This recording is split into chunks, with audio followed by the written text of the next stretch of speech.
Check out my poster shop with new styles and designs added every week. Click the link down below.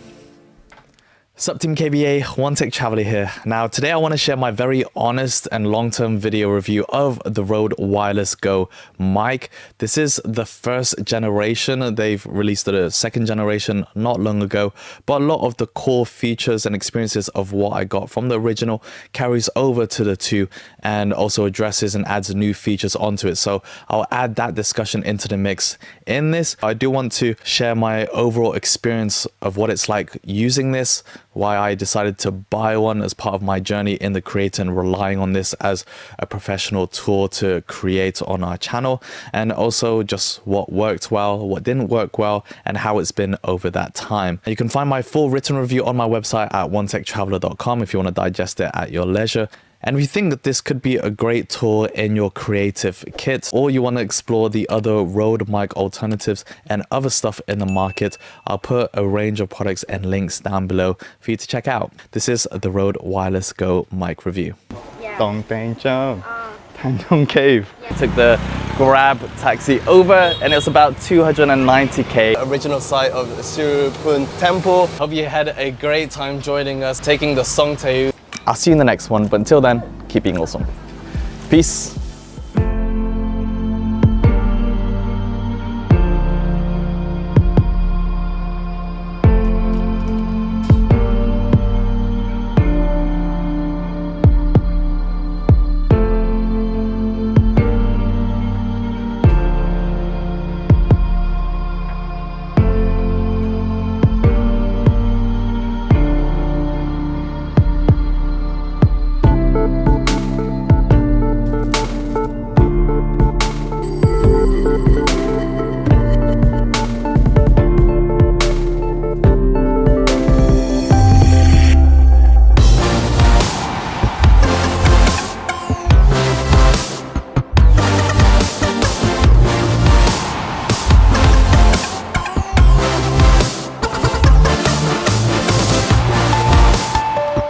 This review is honestly a long time coming. I've always been reviewing all my other stuff that I've just had coming in, or my travel videos. I've used it since 2019, so that's like 3 years when I first bought it. I used it in my travel vlogs, my brand videos, Thailand, Vietnam, and over the years I've been living in Seoul, South Korea. So I'm sure I'm pretty well versed in sharing my underlying experience of what it's like been using these. This is the transmitter. And this is the receiver.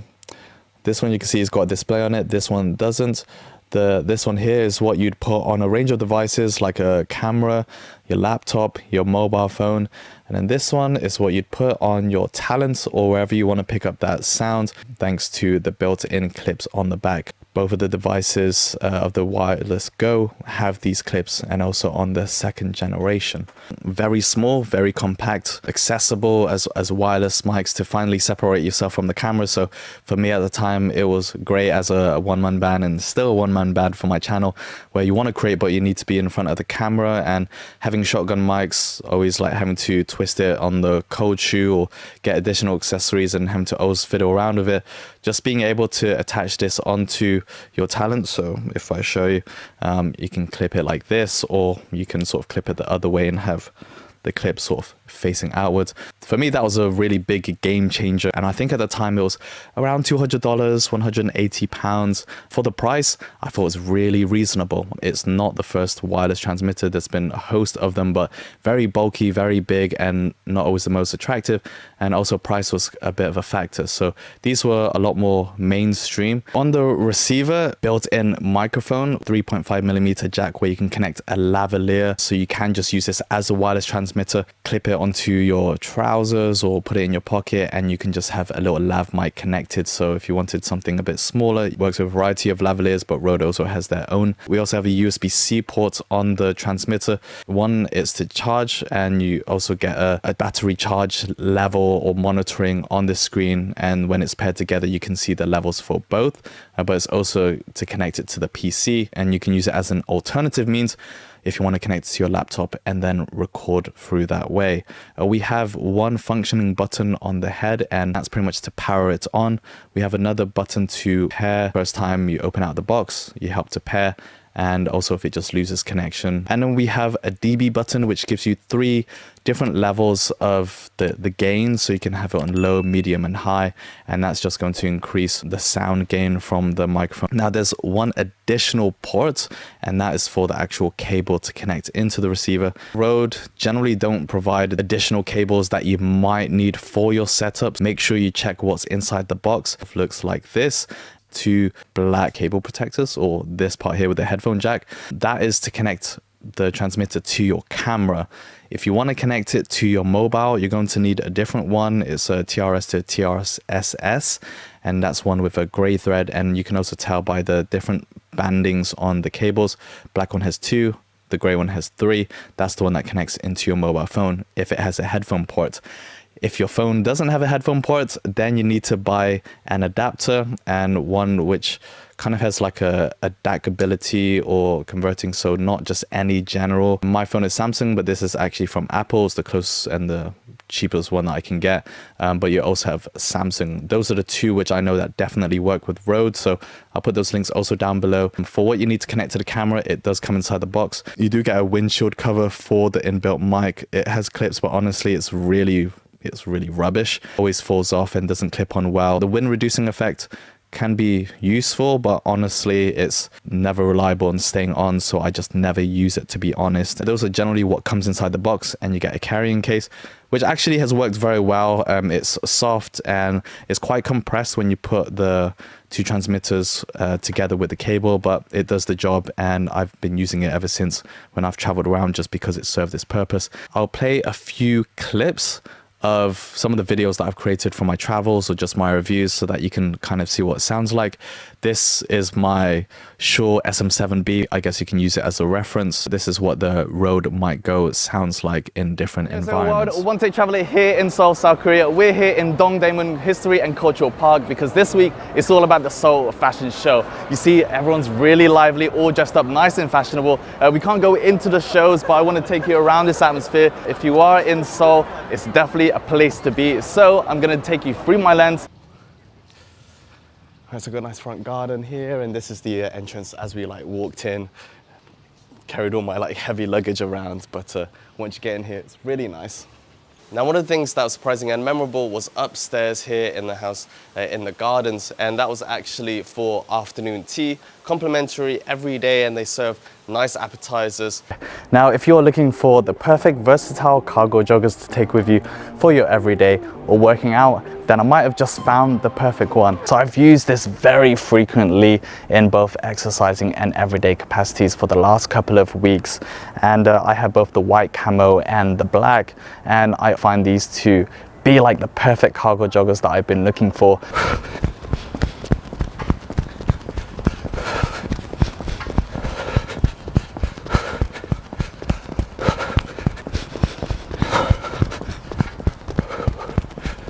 Had a good workout at the park wearing the Vivo Barefoot G-Court men's trainers. Let's continue this back at home. One Take Traveler. About 30 minutes or so. So this video just going to be doing a whistle stop tour and all the different kind of temples that you'll find in the old city. I'll try and cover as much as I can and see which ones are the most fascinating for you to explore when you check it out here. So let's go. So yeah, and then just day-to-day life, I love it out here. There's so many great cafes, really unique, authentic ones, and the prices are very reasonable too.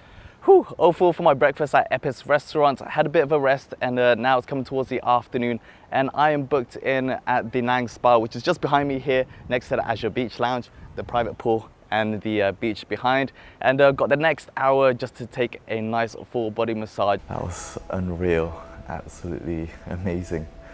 Probably one of the most relaxing 1 hour that I've had over my tour, and I just feel so light, so refreshed, relaxed. All of my body is just feeling unlocked. I think for general videos where you're not too focused on the audio quality, but you want something that works good enough. I think for the most part, a lot of people are going to be happy with that sound.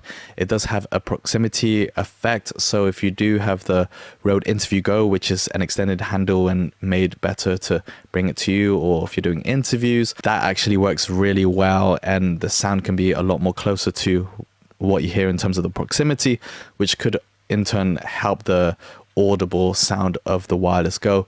The further it is, the weaker that sort of proximity effect sounds. Sometimes placing it can be quite important to have a good overall sound, so you do want to play with that. To trade off just having the freedom to be away from the camera, not too close, and being able to be more creative. That was the trade-off, but it was a plus point. Gain levels can help. Sometimes I'd just rather do it in post. I probably use the medium settings a lot, whereas the top level, I find it can clip out. So you do want to make sure you're paying attention to that. There is no sort of like backup function on the first generation that is available on the second gen. If you record it once, if it's bust, it's bust. And I've had a few of that when I was traveling. Sup Team KBA, so I've just launched my One Tech Traveler shop, where you'll find many different poster designs and styles to choose from. Mix and match sizes and colors to decorate your space. I'll be uploading new designs every single week, and I hope you find a design that suits you. Come check it out, stop by. Thanks, and keep being awesome. And I didn't even realize, one, that the battery was out, so I've just been recording and I wouldn't even be able to see that it's already gone. There's no real like audible sound or way, at least back then, to notify when the battery has just gone flat. You just need to make sure you're monitoring the transmitter. Not having that backup feature on the original can be really difficult in professional flow, so you just need to make sure you're a lot more on that. Touching on battery life. Battery, I never had a problem. I'd probably say for my kind of creation or the hours that I'm doing, I never really found I had a problem with battery life. I would say it touches like 8 hours, 5 to 8, give or take. From having a full battery, that I was in a position where I was suddenly having to stop, charge, and then continue. I was able to go a full day of shooting without any problems using this. So the battery drain is actually very impressive. It can last a longevity for an extended period that you are actively shooting. Probably find your camera is actually going to need charging before your microphone even needs it. Charge through USB-C. You can plug it with any cables that you got lying around to your laptop, a power outlet, your power bank. I was always able to stay on top of charging, which is great.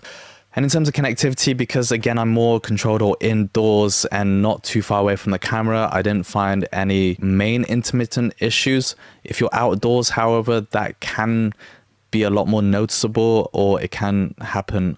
It's more likely to happen. There was one that I was shooting when I was in Chiang Mai in Thailand, and I wasn't really that far from the camera, but it was cutting in and out a bit. So there might have been some interference. For most creators, it's a very comfortable amount in terms of range.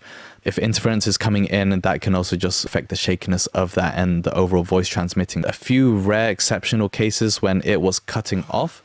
Wow, and then one of my favorite parts of the Garden Inside Challenge number 6 is the infinity pool. It stretches across the whole inside, and we've got a nice waterfall right at the end. Nice touches with the scarecrow and the plantation that are really well cultivated, as well as the palm trees. Fitness center just on this side, but wow, it's really beautiful. For the most part, it was solid. I never worried about that. So we've touched on the microphone quality, which I think is very good for what they are. Again, they're not that expensive in the realm of wireless mics, and also for the trade-off to be more flexible and away from the camera, I think the mics are good. And finally, I touched on battery and the signal quality. So that finally leads me on to some of my critiques of the Wireless Go mic. For the 3 years that I've had it and the use that I got out of it, it's served its purpose and it's done its part. I will say reliability with the Rode can be quite questionable. It's a bit hit and miss, but it's all in the context of how frequent you're using it, or if you drop it, like how it drops, or the impact or anything like that. This has dropped a few times. It's got a few scratches and a few nicks on the front. The hardware quality, I would say, is very good. It's light. I think it's 30 grams. There are a few things that have cropped up, which has limited why I'm not able to use these as much, or the devices I can use it with. One, mic input. I've used the lapel quite a few times, but generally I just sometimes prefer the sound of coming through this or just the convenience. The mic input jack has failed, which means I can no longer use a lapel mic. So that was a bit of a bummer, and that just meant I had to rely on the inbuilt mic. And my other qualm was just with the cables. I was struggling to find the right cable and the right setup. Whenever I had a cable, I felt I always needed another cable. So that was a much more tedious journey than I would have liked to understand what cable I needed. And once I finally had the cables, then for all of my devices, things were a lot easier. But that's an experience that should be better. Either they include the cables or they make it clear what cables you need and what these cables can't do. It's just not worded great on their website. Just make it clear what device. For camera, for GoPros, action cams, for certain devices, for mobiles, like just make it clear cut. Now that leads me on to the Rode Wireless Go 2, because they've added a host of features that makes it much more compelling and exciting, a natural upgrade from the first gen to the second gen. One is the backup feature. The actual devices themselves, you're able to record onto these, so you don't necessarily have to record to a PC or a camera. So if you find yourself having some issues, like with my camera where the mic port needs to be fixed on my Sony a7 III, and I can't directly record onto that, and I don't have my PC, I can now just record onto these devices themselves, bring it back onto my PC to edit and carry on. They themselves become not only wireless transmitters, but also portable recorders. The central app for both the PC and mobile are also a lot more robust. So if you are recording through those devices, the experience just looks a lot more smoother and seamless, which is great. And the backup feature is going to really help. One, as I mentioned, as a primary recording if you just want to keep things portable and then work on them after, but also helps in those situations where you are doing this more professionally. You've got clients, you've got brands, and you very much need to make sure that your equipment are working and is able to record as they are intended. If you have any sort of like audio recording issues, having these backups that you can default to is a lifesaver, a great tool, and a much requested one as well. Also, the backup is going to have that safety dB pad. I believe it's minus 20 dB. If your primary recording maybe is a bit too hot and it's clipping, very intermittent and cutting out, you can go resort back to the backup one. It's available with 2 devices. Initially, the Wireless Go 2 was announced with 2 additional receivers, and for me that was really important as I've expanded, not only doing podcasts or talking on the desk. So if I'm on site or on location or just traveling somewhere and I feel like, oh, I'd love to just record something with someone that I've met because we're having good conversations, that makes it a much more agile setup where I wouldn't necessarily be able to with my Shure SM7B. And sometimes a shotgun mic isn't always the most cleanest way if you want more of a two-way conversation versus just being on board on your camera, or you'd need extra cabling, extra rigs. People still wanted a lot of those features and only needed the one receiver, so they have brought out the single version, which is pretty much the successor for this in terms of the package that you get. And again, that was sitting roughly $180, $200, roughly 160, 180 pounds. And again, I still think that's very much worthwhile. Reliability of the 3 years, I would say everything still works well for the most part, besides the microphone port and the lapel giving in like my camera. So that's the only caveat that, for me, in my own experience, I would say raises some reliability issues if I was to upgrade to the Wireless Go 2. Is it something I'm going to upgrade going forward? Most likely. I've been really happy with the Rode Wireless Go mic of these last 3 years. It does give me a lot of more optimism with the second generation, despite what may pose some reliability issues. That's my thoughts and my final review, finally after 3 years, on the Rode Wireless Go mic. If you have any questions or you want to share your experience of your Wireless Go or the second generation, feel free to leave your comments down below. Go and check my website for my written review at onetechtraveler.com, and you'll find the link to the Rode Wireless Go 2. Thanks a lot, Team KBA. I'll see you in the next video, but until then, keep being awesome. Peace.